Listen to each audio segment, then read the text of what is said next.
In the annals of American folklore, few tales burn as brightly, or as tragically, as the legend of the Old West. A time of untamed wilderness, desperate dreams, and the raw, unvarnished struggle between law and lawlessness. But how many films truly capture that spirit?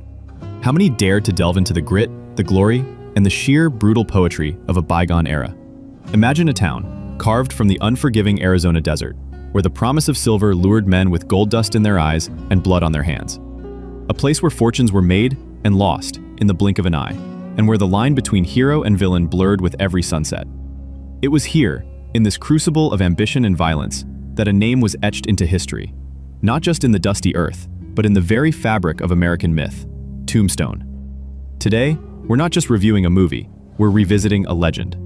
A cinematic masterpiece that plunged headfirst into the heart of the most infamous showdown in American history, the gunfight at the OK Corral.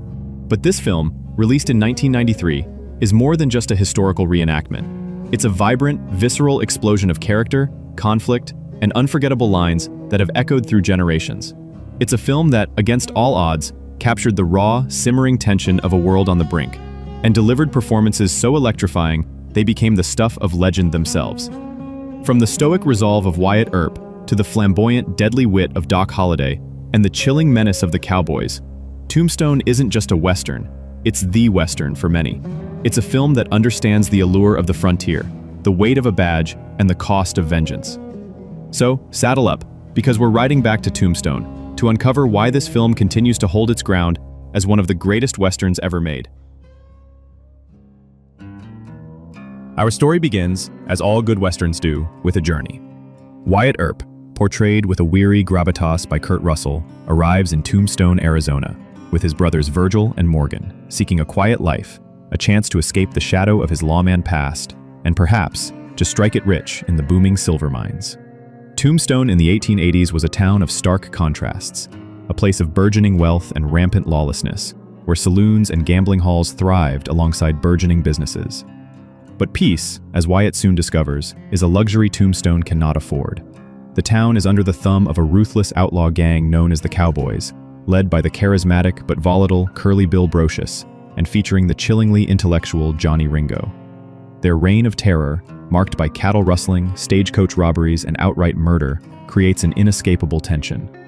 Wyatt, despite his desire for a peaceful existence, finds himself inexorably drawn back into the conflict, forced to confront the very kind of men he spent his life bringing to justice. This clash between the Earp's desire for order and the Cowboys' embrace of chaos forms the foundational conflict of the film, setting the stage for an inevitable, bloody confrontation. What truly elevates Tombstone from a good Western to a great one are its unforgettable characters, brought to life by a cast that delivered career-defining performances. At the heart of the film is Wyatt Earp, played by Kurt Russell. Russell's Earp is a man of quiet authority, a figure burdened by his past but driven by an unwavering sense of justice. He's not a man who seeks violence, but one who accepts it as an unfortunate necessity. We see his reluctance to don the badge again, his desire for a simple life, but also the steely resolve that emerges when pushed too far.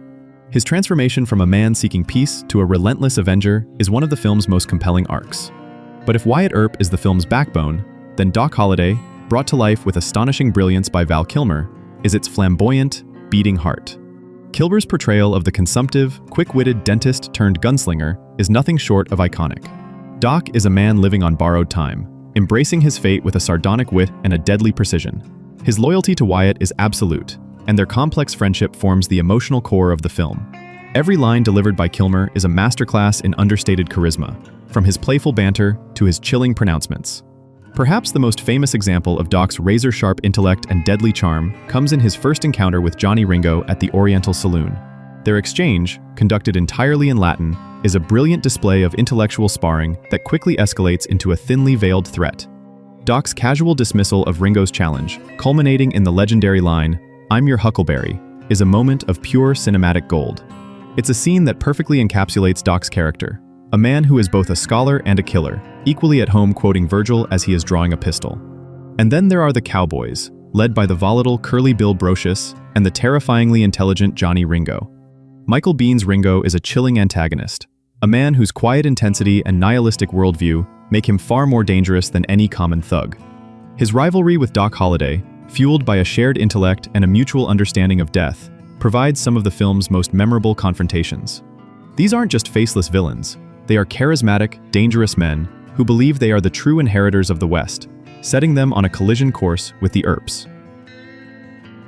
The simmering tensions in Tombstone inevitably boil over, leading to the legendary gunfight at the OK Corral. The film builds to this moment with masterful precision, showing the escalating provocations and the growing sense of dread. When the Earps and Doc Holliday finally confront the Cowboys in that dusty lot, the resulting shootout is a chaotic, brutal, and surprisingly brief explosion of violence. The film doesn't romanticize the gunfight. It portrays it as a messy, desperate struggle for survival, where bullets fly and lives are irrevocably altered. But the OK Corral is not the end. It's merely the beginning of a darker, more personal conflict. The film's second half plunges into the Earp vendetta ride, a brutal campaign of retribution after the Cowboys retaliate, leaving Morgan Earp dead and Virgil wounded. Here, Wyatt Earp sheds his reluctance and embraces his past as a lawman, but with a new, chilling intensity. He becomes a force of nature, systematically hunting down those responsible, blurring the lines between justice and vengeance. This transformation of Wyatt, from a man seeking peace to a relentless avenger, is a powerful and often unsettling journey, showcasing the true cost of living by the gun. So why does Tombstone continue to resonate with audiences more than 3 decades after its release?